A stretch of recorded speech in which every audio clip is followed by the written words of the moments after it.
রাতে দেখেন গ্রামের কি সৌন্দর্য। মাহবুব আঙ্কেল অ্যাডিশনাল সেক্রেটারি তার গাড়িতে আমাদের দৌলতপুর গ্রাম প্রদক্ষিণ করছি, সাথে আরো কয়েকজন আছে। এই যে অপরূপ দৃশ্য, এই গাড়ির আলোতে গ্রামের সৌন্দর্যটা এত ব্যাপকভাবে বেড়ে গেছে। দেখেন কি কালারফুল, কি সুন্দর লাগছে।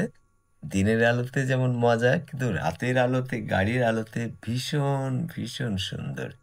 আমাদের গ্রামটাও বিশেষ সৌন্দর্যে ঘেরা, কারণ হলো যে দুই দিকে দহ আছে, লেক, নদীর মতো, তারপরে রেল লাইন চলে গেছে, ব্রিজ আছে।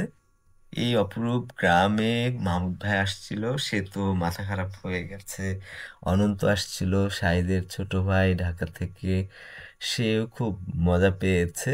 এরকম গ্রাম খুব কম পাওয়া যায়, আমার তো দেখা হয়নি। এত গ্রামে গেছি, ওয়ার্ল্ড হেলথ অর্গানাইজেশনে কাজ করার সময় অনেক অনেক গ্রামে গেছি, কোথাও এরকম দেখিনি। আর যখন আপনি সরাসরি আসবেন তখন দেখবেন সেই মাধুর্য, সেই মজা, অপরূপ দৃশ্য।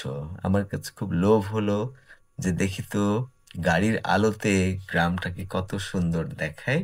আপনার কি মনে হয়, আপনি কি এর থেকে সুন্দর গ্রাম দেখেছেন? এখানে হয়তো ভিডিওতে আপনি বুঝতে পারবেন না, ভাববেন যে লাইট দিয়ে কারসাজি করে গ্রামটাকে সুন্দর সুন্দর করে তুলে ধরেছে, কিন্তু তা না। আসলে এই দৃশ্যটা অপূর্ব, অসামান্য। এই যে গ্রাম দিয়ে আমরা যাচ্ছি, পথটা একটু আঁকাবাঁকা, পাকা রাস্তা, কিন্তু সেই মজা আছে। আর এই গ্রামে আসলে আপনি মানুষদেরকেও আমি এ পর্যন্ত খারাপ তেমন চোখে পড়েনি, বিশেষ করে দৌলতপুরের যে বড় বাড়ি, তাদের অসামান্য আসলে এই আড্ডা, মানে মানুষের সাথে মানুষের মেলামেশা, ছল চাতুরি নাই, চালাকি নাই, ভণ্ডামি নাই।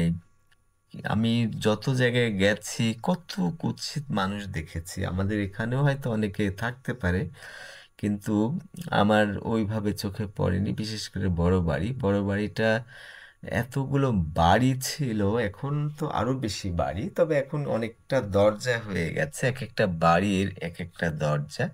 কিন্তু আগে কিন্তু এই দরজা ছিল না। একেবারে এই সবগুলো বাড়িরই একই জায়গায়, মানে মনে হবে যে একই পরিবারের এতগুলো বাড়ি। আর গাছগুলোর উপরে দেখেন যে আলো পড়লে সেই আলোটা কেমন বিচ্ছুরিত হচ্ছে। আর চারিদিকে গাছগাছালি, আমাদের রাজশাহীতে তো আপনি জানেনই যে প্রচুর আম গাছ আছে।